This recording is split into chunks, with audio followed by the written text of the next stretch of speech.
فيه القرآن هدى للناس وبينات من الهدى والفرقان.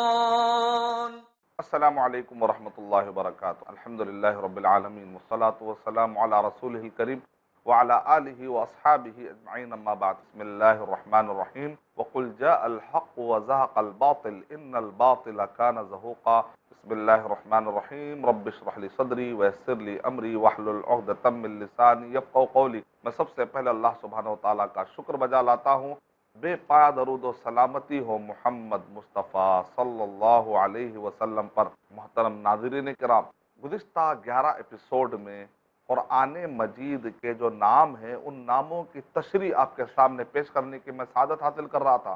55 نام مشہور ہے، 55 نام بتائے جاتے ہیں قرآن مجید کے. اس میں سے 5 نام مشہور ہے: القرآن، الفرقان، الذکر، التنزیل اور الکتاب.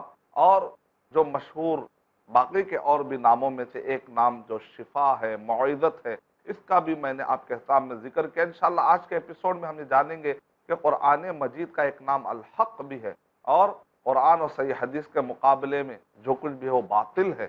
ایک مرتبہ جب میں قطر کا دورہ کیا تھا تو وہاں پر ایک پروفیسر صاحب سے میری ملاقات ہوئی، اور وہ پروفیسر امریکہ کے تھے اور وہ اسلام قبول کرنے کا ان کو جذبہ تھا.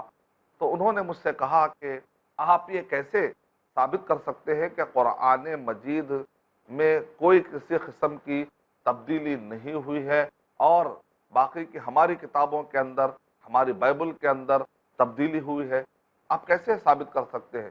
تو میں نے کہا قرآن مجید میں تبدیلی نہیں ہوئی. اس کے بارے میں نے ان کو بتایا کہ کس طریقے سے دنیا میں حافظوں کا ایک سسٹم پایا جاتا ہے، حفاظ کرام ہے، قرآن مجید کی حفاظت کرنے والے، یاد کرنے والے. یہاں تک کہ مصحف عثمان رضی اللہ تعالیٰ کے زمانے میں جو قرآن مجید لکھا گیا تھا، پھر آج کے دور میں کہ ہر صدی میں سعودی عرب کا جو مجمع ملک فہد ہے انٹرنیٹ کے اوپر، اور اسی طرح بہت سارے ایسے بڑے بڑے ویب سائٹ پر کیا کیا گیا ہے، ہر صدی میں جو قرآن مجید کے نسخے لکھے گئے، اگر آپ جا کر میوزیم میں بھی دیکھتے ہیں تو 13ویں صدی میں، 12ویں صدی میں ہوتے صحابہ اکرام کے زمانے میں جو قرآن مجید لکھا گیا، وہ سارے قرآن مجید کے نسخے ہر صدی کے لکھے ہوئے. آپ جا کر ٹیلی کر لیجئے، اس میں کسی بھی قسم کا آپ کو فرق نظر نہیں آئے گا. اسی طریقے سے اس سے پہلے کے ایپیسوڈ میں نے قرآن مجید کے حفاظت کے لیے بڑے ڈیٹیل میں جو گفتگو کی تھی تاریخ کے اعتبار سے، وہ ایپیسوڈ میں بھی اگر آپ تفصیلات سے دیکھیں گے تو اس میں بہت سارے دلائل میں نے دیے ہیں. بہرحال تو اس طریقے سے گفتگو کا سلسلہ جاری ہو. پھر اس کے بعد میں نے قرآن مجید کی حفاظت کس طریقے سے بتانے کے بعد کہ ایج آف ریزننگ ہے، ایک دوسرے کا ہم مذاق تو نہیں اڑا سکتے کیونکہ اسلام تو اس بات کی اجازت دیتا نہیں ہے. وَلَا تَسُبُّوا الَّذِينَ يَدْعُونَ مِن دُونِ اللَّهِ. اللہ کو چھوڑ کر جس کی بھی بات کر رہے ہیں ان لوگوں کو تم گالی گلوچ مت کرو. گالی گلوچ نہیں کر سکتے، لیکن یہ ایج آف ریزننگ ہے، سمجھنے اور سمجھانے کا زمانہ ہے. اگر سامنے والا پوچھتا ہے تو ہم اس کے جوابات دے سکتے ہیں. تو پروفیسر صاحب نے مجھ سے پوچھا کہ بائبل کے اندر چینجز ہوئے ہیں، آپ یہ کیسے ثابت کر سکتے ہیں؟ آپ مسلمان کہتے ہیں کہ بائبل میں چینجز ہو گئے، انجیل اور تورات بدل چکے، اب جو بائبل ہے وہ انجیل اور تورات نہیں ہے کیونکہ اس کے اندر کافی بدلاؤ آ چکا ہے. قرآن مجید میں سورہ مائدہ کے اندر اللہ سبحانہ و تعالیٰ نے انجیل کے بارے میں کیا ارشاد فرمایا؟ وَمِنَ الَّذِينَ قَالُوا إِنَّا نَصَارَىٰ أَخَذْنَا مِيثَاقَهُمْ فَنَسُوا حَظًّا مِّمَّا ذُكِّرُوا بِهِ. نسیان کا ورڈ آیا، اور جب تورات کا ذکر آیا تو اس کے بارے میں تحریف کا ورڈ آیا، کیونکہ تورات جو ہے لکھی ہوئی شکل میں دی گئی تھی. اللہ تعالیٰ نے تختیاں موسیٰ علیہ السلام سے کوہ طور پر آنے کے لیے کہا اور وہاں پر تختیاں ملی. وہ تختیوں میں کیا ہے؟ وَكَتَبْنَا. اللہ تعالیٰ کہہ رہے ہم نے لکھا ہے، کہ اللہ سبحانہ و تعالیٰ نے لکھ کر بھیجا تھا. تو بہرحال جو تختیاں موجود تھی لکھی ہوئی شکل میں موجود تھی، اس کے اندر تحریف کی انہوں نے بعد. جبکہ انجیل اللہ سبحانہ و تعالیٰ نے کہا وَعَلَّمْنَاهُ التَّوْرَاةَ وَالْإِنجِيلَ. ہم نے عیسیٰ علیہ السلام کو تورات اور انجیل سکھایا، یعنی اس میں فَنَسُوا حَظًّا مِّمَّا ذُكِّرُوا بِهِ اور علمنا سے پتہ چل رہا ہے کہ لکھی شکل میں نہیں تھی، ان کو یاد کروایا گیا تھا، ان کو تعلیم دی گئی تھی، بعد میں نسیان طاری ہو گیا، بھول گئے. یعنی کہ انجیل نسیان کی وجہ سے اس کے اندر بعد میں تبدیلی آ گئی، تورات میں تحریف کے سے بعد میں تبدیلی آ گئی. اور اللہ تعالیٰ نے ان دونوں کتابوں کی حفاظت کا وعدہ بھی نہیں لیا، بلکہ ان کتابوں میں یہ خود بھی بتا دیا گیا تھا کہ آنے والے زمانے میں ایک آخری نبی آنے والے ہیں، اور بہت ساری باتیں ہیں جو آج تم سمجھ نہیں سکتے. بعد میں محمد صلی اللہ علیہ وسلم آئیں گے، ایک کمفرٹر آئیں گے اور وہ تم کو بتائیں گے۔ اس طریقے سے باقاعدہ پیشن گویا تک بھی مل گئی، اور بعد میں محمد صلی اللہ علیہ وسلم کو اللہ تعالیٰ نے آخری نبی اور آخری رسول بنا کر بھیجا۔ قرآن مجید کے بعد اب کوئی نئی اللہ تعالیٰ کی طرف سے کتاب آنے والی نہیں ہے۔ اللہ کے رسول صلی اللہ علیہ وسلم خاتم النبی، اب آپ کے بعد کوئی نبی اور کوئی رسول آنے والے نہیں ہیں۔ تو یہ کتابوں میں پہلے زمانے کی جو کتابیں ہیں، انجیل ہو، تورات ہو، زبور ہو، یہ سب نازل ہوئی، لیکن ان کے حفاظت کے اللہ تعالیٰ نے ذمہ داری نہیں لی، جبکہ قرآن مجید کے بارے میں اللہ تعالیٰ نے کہا انا نحن نزلنا الذکر وانا لہ لحافظون، کہ ہم نے اس ذکر کو اتارا قرآن مجید کو اور ہم ہی اس کی حفاظت کرنے والے۔ تو قرآن مجید کی حفاظت کے بارے میں ہم مسلمان کہتے ہیں کہ قرآن مجید محفوظ ہے۔ یقیناً انجیل اور تورات اور زبور کے بارے میں ہم مسلمانوں کا عقیدہ یہ ہے کہ انجیل وہ ہے جو حضرت عیسیٰ علیہ السلام پر اتری، تورات وہ ہے جو حضرت موسیٰ علیہ السلام پر اتری، زبور وہ ہے جو داؤد علیہ السلام پر اتری، صحف ابراہیم اور موسیٰ وہ ہے جو ابراہیم علیہ السلام اور موسیٰ علیہ السلام کو دیے گئے۔ تو پروفیسر صاحب نے مجھ سے پوچھا کہ آپ یہ جو عقیدہ رکھتے ہیں کہ اب جو ہمارے ہاتھ میں بائبل ہے وہ انجیل اور تورات نہیں ہے، بلکہ محرف شدہ، تحریف کر دینے کے بعد، تبدیل ہو جانے کے بعد، بھول جانے کا جو کچھ بھی انسانوں کا ملا جلا، یہ ساری باتوں کا ایک مجموعے کا نام آپ کے پاس اولڈ ٹیسٹمنٹ، نیو ٹیسٹمنٹ ہے۔ تو میں نے کہا کہ قرآن مجید کے اندر تو دلائل بے شمار ہیں، تحریف کا ورڈ، نسیان کا ورڈ بڑے ڈیٹیل میں قرآن مجید میں سورہ بقرہ کے اندر یہودیوں کا ذکر ہے، سورہ آل عمران میں پورے عیسائیوں کا ذکر ہے، پھر اس کے بعد سورہ نساء کے اندر اگین یہودیوں کا ذکر ہے، سورہ مائدہ کے اندر پھر عیسائیوں کا ذکر ہے۔ تو اگر آپ یہ 4 سورے پڑھ لیں گے تو بہت ساری حقیقتیں آپ کے سامنے واضح ہو جائیں گی۔ پھر بھی پروفیسر صاحب، اگر آپ قرآن مجید کی ان آیتوں کو نہیں مانتے تو خود اگر آپ RSV ریوائز اسٹینڈرڈ ورژن اگر آپ پڑھ لیں گے بائبل کا، تو اس میں خود لکھا ہوا ہے اس کے پریفیس میں کہ 1611 کی جو KJV ہے، کنگ جیم ورژن ہے، اس کے اندر بہت سارے غلطیاں ہیں۔ اس وجہ سے RSV، آر مانے ریوائز کی ضرورت کب پڑتی ہے؟ اس کا مطلب کچھ اس کے اندر کمیاں تھی تو ان کمیوں کو سیٹ اپ کر کے، ان کمیوں کو دور کر کے ایک نئی کتاب چھاپنے کی ضرورت ہے۔ اس کا مطلب ایک کتاب دوسری کتاب کے بارے میں کہہ رہی ہے، بائبل کا ایک نسخہ دوسرے نسخے کے بارے میں کہہ رہا ہے کہ اس کے اندر کئی کمیاں تھیں، اس کمیوں کو دور کر دیا گیا۔ اس سے اکیڈمک لیول پر معلومات ہمیں ملتی ہیں کہ یقیناً بائبل کے اندر خود آپ کی کتاب کے مطابق اس کے اندر تبدیلی، یعنی کہ شروع میں ہی یہ کہہ دیا جا رہا ہے، جبکہ قرآن مجید کی شروعات کیسی ہوتی ہے؟ الف لام میم ذالک الکتاب لا ریب فیہ، یہ وہ کتاب ہے جس کے اندر شک کی کوئی گنجائش نہیں، کوئی ریب نہیں ہے، کوئی شک کی گنجائش نہیں ہے۔ قرآن مجید کی شروعات پاورفل طریقے سے ہو رہی ہے، جبکہ بائبل کی شروعات ہو رہی ہے پریفیس میں کہ ایک نسخہ دوسرے نسخے کے بارے میں کہہ رہا ہے کہ اس کے اندر بہت سارے کمیاں ہیں۔ تو آپ نے اس سے اندازہ لگایا، اس وجہ سے ہم مسلمان اس بارے میں بتاتے ہیں کہ خود قرآن مجید کے دلائل ہوں یا دوسرے سرکمسٹینشل ایویڈنسز، اس وجہ سے قرآن مجید ایک محفوظ کتاب ہے۔ تو ایک محفوظ کتاب کی طرف آ جانے میں ہمارے لیے، ہم کو ایسا فیل ہوتا ہے کہ ایک محفوظ کتاب جب موجود ہے، ایک ایسی کتاب جس کے اندر اختلاف ہو رہا ہے اور اس کے اندر الگ الگ اقوال آ رہے ہیں، اس کے اندر حقیقت کچھ ہوگی اور ساتھ میں تبدیل شدہ چیزیں بھی اگر ہوں، تو ایسی کتاب کے بجائے ہم قرآن مجید کو ہم مسلمان فالو کرتے ہیں۔ بہرحال اسلام میں اس بات کی اجازت نہیں ہے کہ دوسروں کا مذاق اڑایا جائے یا کسی کو گرانے کی یا تکلیف دینا یا ہرٹ کرنے کی نیت سے گفتگو کرے، ایسی تو اجازت نہیں ہے۔ لیکن ہم علمی طور پر، یہ ایج آف ریزننگ ہے، تو سامنے والا اگر پوچھتا ہے تو ہم اس کو اچھے طریقے ادب کے ساتھ بتائیں، ہو سکتا ہے کہ قبول کر لے، کیونکہ آپ سیلفش بن نہیں سکتے۔ اگر آپ کو کچھ معلومات ہے، صحیح معلومات ہے قرآن مجید کے بارے میں، تو آپ کو شیئر کرنا پڑے گا۔ اگر سامنے والا سوال کرتا ہے تو اس کا جواب دینا پڑے گا آپ کو۔